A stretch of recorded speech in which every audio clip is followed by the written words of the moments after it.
Hey everyone, welcome back to the channel. Today I'm gonna show you how to turn off comments on Facebook Live. If you're just tuning into someone else's live stream from the Facebook app, swiping the screen from left to right will only hide the comments. Though this does not turn off the comments, it does nicely tuck away the comments so they don't crowd your screen while you're watching a Facebook live stream. Also, the comments can be turned off for good only by the one that's going live. Facebook Live is a great way for creators and businesses to reach a wider audience, or for anyone to get in touch with friends from the comfort of their homes.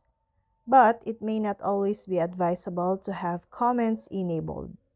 Regardless of whether you're going live on a page, your profile, a group, or an event, there are always rude users that can distract the viewers from your live stream by posting unseemly comments.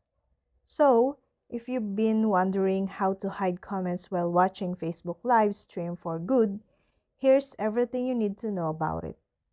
If you're going live straight from your smartphones, turning off comments is just a swipe away. On the live screen, you will see the comments appear. Simply swipe across from right to left and comments will be disabled. Or, before the live, tap on the message icon or comment icon. Then, disable this action. So, these were the ways to turn off or hide comments on the Facebook Live. And that's all. I hope this video helped you guys. For more videos, subscribe to our YouTube channel. Thank you for watching. See you again.